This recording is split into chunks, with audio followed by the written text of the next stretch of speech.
اور بے قرار، وہیں پر ایک ایسی انرجی جو واقعاً مولا داد ہے اپنے اندر محسوس کرتے ہیں. ایسا ہے یا نہیں ہے؟ ایک سے بات پڑھ لیں محمد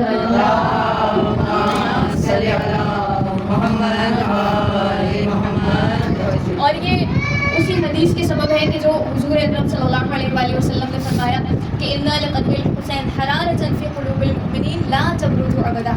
یقیناً اللہ نے قتل حسین کے سبب سے مومنوں کے دلوں میں ایک حرارت رکھی ہے جس کی خاصیت کیا ہے؟ لا تبرد ابدا، یہ حرارت کبھی بھی ٹھنڈی نہیں ہو سکتی، اور اسی لیے ہر سال یہ جوش و جذبہ ویسے ہی بھرپور طریقے سے ہمیں نظر آتا ہے. اور ابتدائی مجلس میں آپ تمام مومنات کے لیے دعا گو بھی ہوں، پروردگار عالم انشاءاللہ آپ کی توفیقات میں اضافہ فرمائے، لباس عافیت آپ سب کو نصیب فرمائے.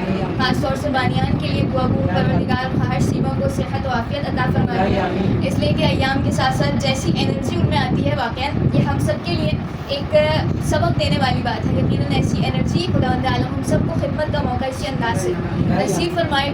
اور ساتھ میں دعا گو ہوں پروردگار عالم انشاءاللہ اس فرش ازاں سے اٹھنے سے پہلے جناب سیدہ آپ کی تمام حاجات پر نور قبولیت سب کریں انشاءاللہ.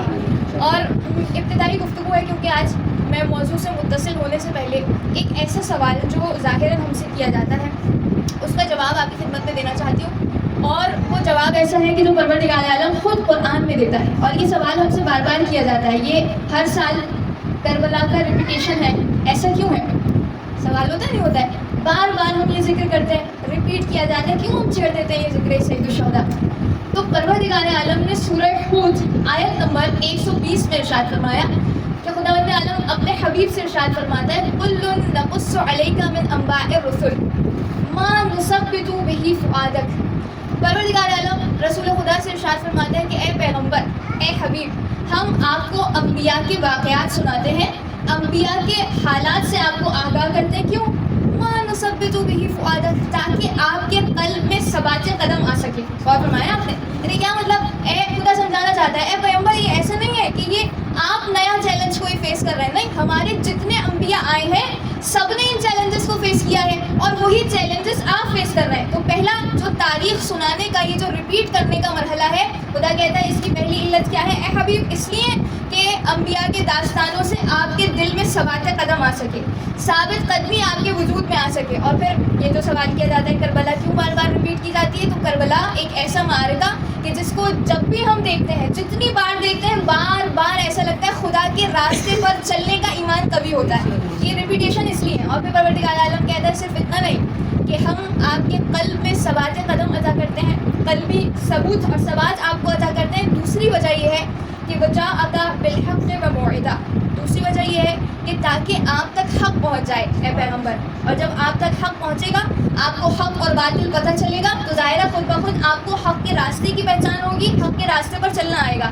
لہٰذا پہلی علت بار بار یہ ریپیٹ کرنے کا مقصد یہ ہے کہ اے پیغمبر آپ کے دل میں مضبوطی آ سکے. بار بار کربلا سنانے کا مطلب یہ ہے دل مضبوط ہو سکے ہمارا، کیونکہ ہمارے وہ چیلنجز نہیں ہیں جو کربلا معلیٰ میں سید الشہداء کا چیلنج، ہمارے وہ چیلنج نہیں ہے جو کربلا معلیٰ میں جناب زینب سلام اللہ علیہ کا چیلنج ہے. اور فرمایا آپ نے لہٰذا پہلی وجہ تاکہ دل میں ثبات آ سکے. دوسری ریزن خدا فرماتا ہے تاکہ حق آپ تک پہنچ جائے. فرمایا تیسرا والموعظہ، تاکہ آپ تک نصیحت پہنچ جائے، آپ دیکھیں حق اور باطل سمجھ جائیں، اور جب سمجھ جائیں تو پھر اس کے بعد اپنے زمانے کے حاکم ظالم کو پہچانیں، اور پھر پہچاننے کے بعد اپنے زمانے میں اسی کے مطابق عمل کریں. اور پھر فرمایا وذکریٰ للمؤمنین، اور یہ مومنوں کے لیے تو ایک ریمائنڈر ہے، ایک یاد دہانی ہے. لہٰذا پہلی ریزن یہ جو بار بار ہم سے کہا جاتا ہے کیوں کربلا معلیٰ ہم ریپیٹ کرتے ہیں، جس کی وجوہات یہ سنت خدا ہے کہ انسان ریپیٹ کرے اور بار بار اس ذکر کا تذکرہ کرے. اور دوسری وجہ وہی جو سرنامہ کلام میں ہم نے آیت آپ کی خدمت میں پیش کی،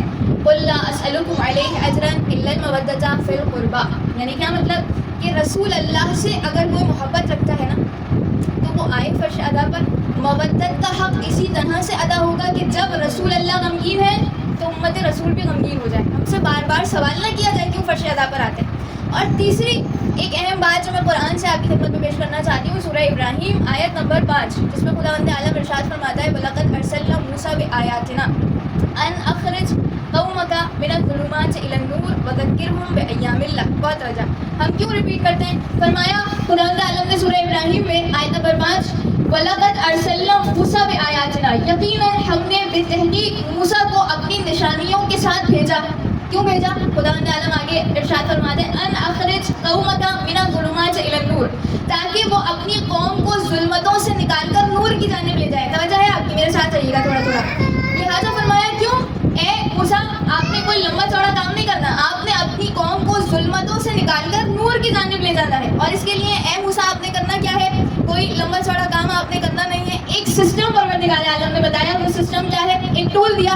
وَذَكِّرْهُمْ بِأَيَّامِ اللَّهِ، اے نبی اے موسیٰ بس آپ نے اپنی قوم کو ظلمت سے نکالنے کے لیے کرنا یہ ہے کہ انہیں ایام اللہ کی یاد دلائی جائے. توجہ، یعنی پھر خداوند عالم ارشاد فرماتا ہے وَذَكِّرْهُمْ بِأَيَّامِ اللَّهِ، انہیں یوم اللہ کی اور ایام خدا کی یاد دلائی جائے. اور قرآن کہتا ہے یہ ایام اللہ کیا ہے، جس کے لیے تمام تفسیر آپ اٹھا کر دیکھیے. خداوند عالم ارشاد فرماتا ہے جس دن کوئی نبی اپنی قوم کو نجات دلا دے وہ یوم اللہ ہے. توجہ چاہتی ہوں، میں نتیجہ پیش کرنا چاہتی ہوں.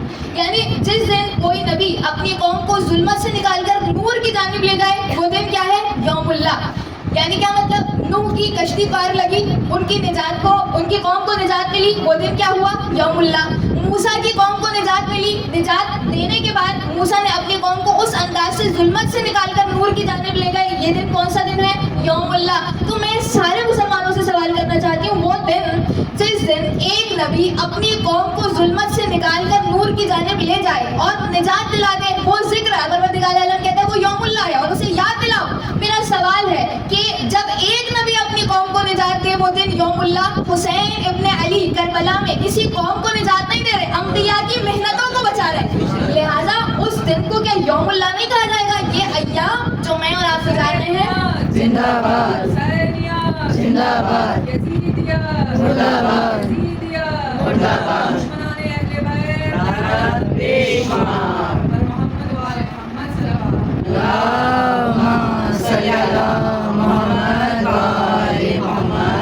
لہٰذا حسین ابن علی سید الشہداء یہ آج جو ہم ایام گزار رہے ہیں یہ ایام اللہ ہیں، ایام حسینی ہیں، ایام بندگی ہیں، ایام محبت ہیں، ایام عشق ہے، ایام ذکر ہے. لہٰذا جتنا انسان اس 10 دنوں میں سید الشہداء سے کنیکٹ ہوتا جائے گا پروردگار عالم کی بارگاہ میں نجات پاتا جائے گا. اور میں یہیں سے اپنے موضوع سے متصل ہو جاؤں انشاءاللہ. جس موضوع پر اس اشرح اولیٰ میں بات رہے گی وہ یہی ہے کہ معرفت امام حسین اور اصحاب حسین.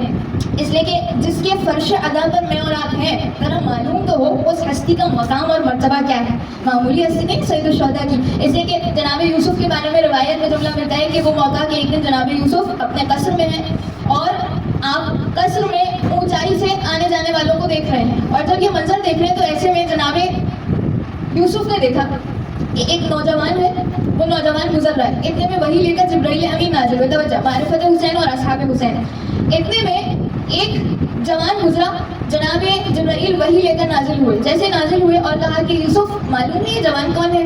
کہا نہیں. کہا یہ وہی جوان ہے کہ جس نے بچپن میں لاشعوری کے عالم میں آپ کی عصمت کی گواہی دی. توجہ چاہتی ہوں، آپ کی عصمت کی گواہی دی. تو جیسے ہی جناب یوسف نے یہ سنا اپنے خادموں سے کہا کہ جاؤ اس کے لیے انعام لاؤ، اکرام لاؤ، دولت لاؤ، اس کے اوپر جتنی نوازشیں کر سکتے ہو کرو. تو روایت کہتی ہے ایک مرتبہ جبرائیل امین مسکرائے.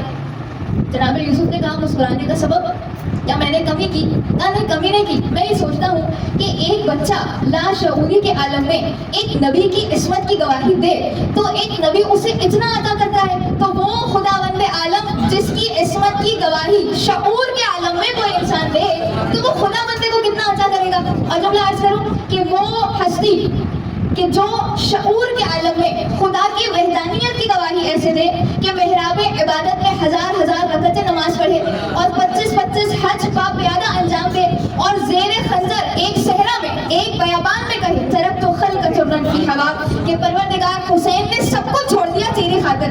تو پروردگار ایسے بندے کو کتنے اختیارات دے گا یا نہیں دے گا مجھے نہیں معلوم. اللہ کا حسین ابن علی کے ساتھ معاملہ کیا ہے؟ اس لیے کہ جیسے ہی آسمان پر آپ چاند دیکھتے سارے عالم امکان پر اس کا اثر ہے حسین ابن علی کی شخصیت کا. لہٰذا سید الشہداء کی ذات، اور میں بات کو صرف اتنا محدود نہیں رکھوں، بات کو آگے بڑھاؤں، ایک ایسی شخصیت جو شعور کے عالم میں اس طرح سے اللہ کی وحدانیت کی گواہی دے تو اللہ اس کے ساتھ نہ جانے کیا معاملہ کرے گا. لیکن اس سے بڑھ کر کہوں کہ جب میں آپ اس پر شہدا پر آتے ہیں اور اور شعور کے عالم میں فرش ادا پر آنے کے بعد کیوں آتے ہیں؟ ایک سوال پڑھ لو محمد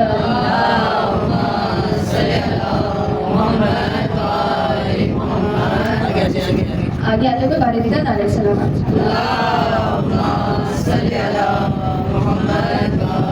ایک اور پیدار اور حسینی سلوات پڑھتے ہیں محمد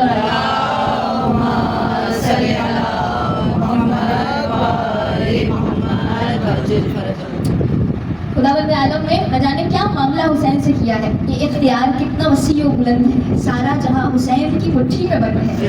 بدلا ہے کربلا میں تقاضائے انقلاب، نیزے پہ اب جو سر ہے وہی سر بلند ہے. ایوان انبساط میں جنت نہ کر تلاش، یہ تو غم حسین کے آنسو میں بند ہے.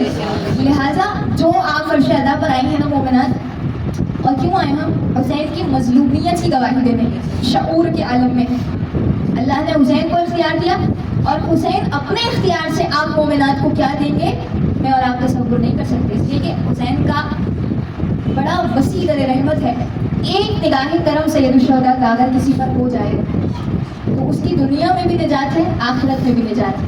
اسی لیے انشاءاللہ موضوع جس پر ہم بات کریں گے معرفت عباداللہ اور اصحاب حسین، اس لیے کہ اصحاب کا بڑا حق ہے اشرار اولیاء میں جس پر بات کرنی چاہیے. وہاں تک ہم مشہور سنتے ہیں، لیکن کچھ ایسے نام جو نام کی حد تک محدود ہیں، کچھ ایسے نام کہ جو کہ نام بھی نہیں معلوم ہوتے. تو انشاءاللہ میری کوشش ہوگی کہ اس عشرے میں ان اصحاب کا ذکر ہو تاکہ میرے علم میں بھی اضافہ ہو اور ہم سب کے علم میں اضافہ ہو. اس لیے کہ جب میں اور آپ کسی ساحل پر جاتے ہیں نا تو دو طرح کے لوگ ہوتے ہیں. ایک ساحل کو سامنے سے دیکھ کر خوش ہوتا ہے، ٹھنڈی ٹھنڈی ہوا کھا کر خوش ہوتا ہے، لیکن ایک وہ ہے کہ جو اس سمندر میں اترتا ہے اور جتنی گہرائی میں جاتا ہے لؤلؤ اور مرجان اسے ملتے ہیں. کربلا میں ایسے ایسے لؤلؤ اور مرجان ہمیں دیے کہ واقعا جتنا ان کو سمجھیں گے حسین سے کنیکشن ہمارا مضبوط ہوگا. لیکن میں ایک چیز آپ کی خدمت میں عرض کروں، اور وہ یہ کہ ان تمام اصحاب میں جو ایک مشترکہ بات تھی وہ کیا تھی، جسے میر انیس نے اپنے مصرے میں اس انداز سے بیان کیا کہ کیا رفیقان وفادار تھے سبحان اللہ،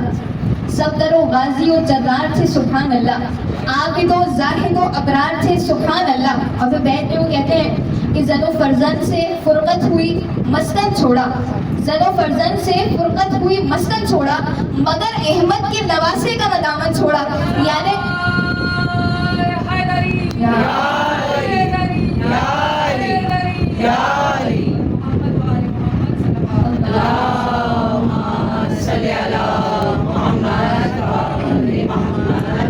فرزند سے فرقت ہوئی مسکن چھوڑا، مگر احمد کے نواسے کا ندامت چھوڑا.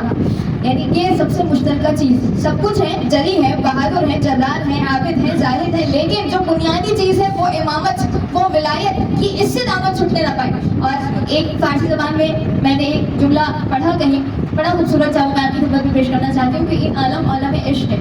خورشید دور زمین نہیں کرتے، پروانہ دور شم نہیں کرتے، یعنی ہر عاشق دور معشوق نہیں کرتے.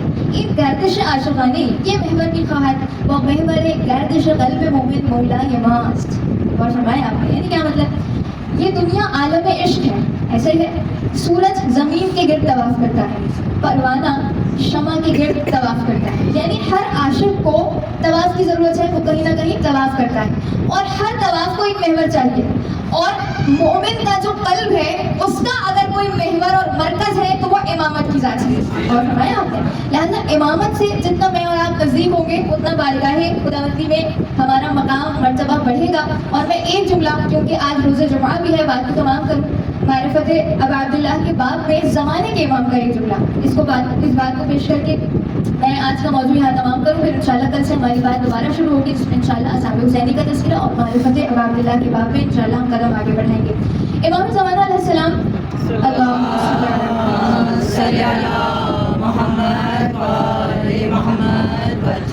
امام زمانہ علیہ السلام کی معروف زیارت جس کو ہم اور آپ محرم الحرام میں پڑھتے ہیں، جسے زیارت ناہیہ کہتے ہیں.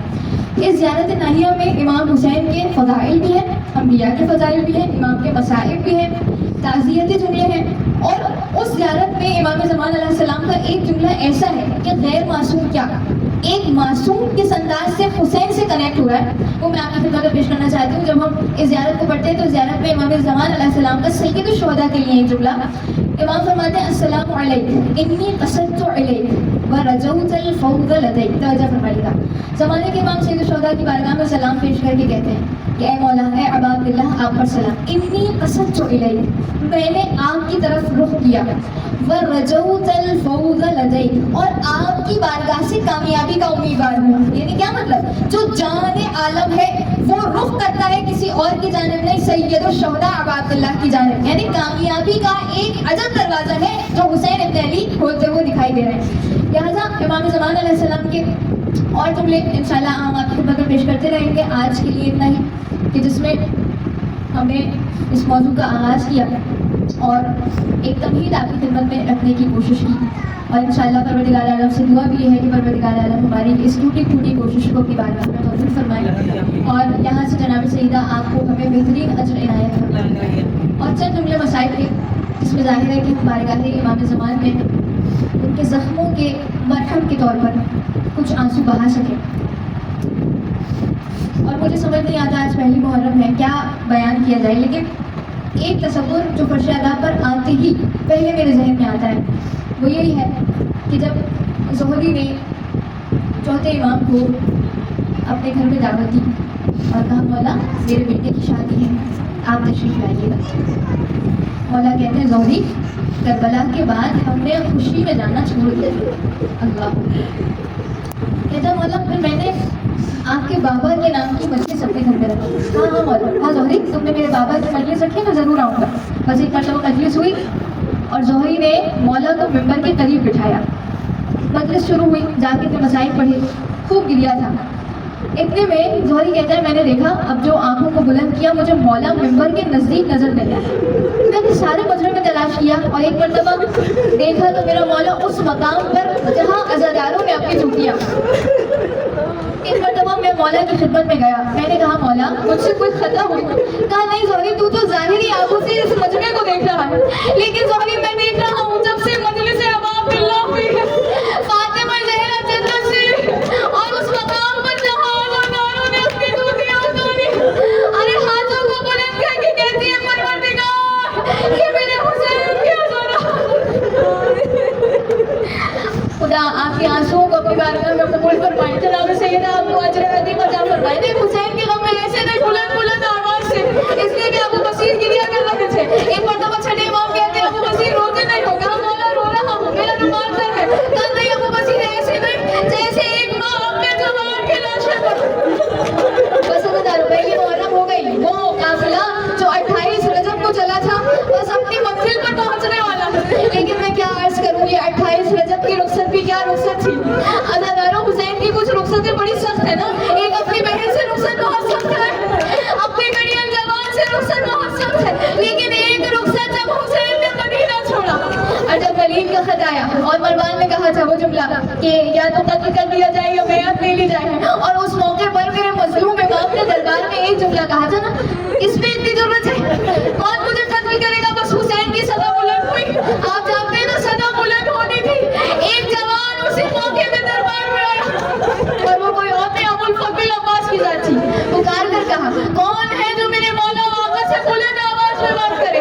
بس عزاداروں امام حسین سمجھ گئے ہاں یہ ودا کا موقع ہے، بس سامان سفر کو بانٹا. اور ایسا موقع آیا کہ حسین ابن علی نے تمام بچوں کو جمع کیا، بیویوں کو جمع کیا، اور وہ مرحلہ قریب آیا کہ جب میرے مظلوم مولا کہتے ہیں کہ اے بنی ہاشم کے جوانوں آؤ اپنے اپنے محرموں کو سوار کراؤ.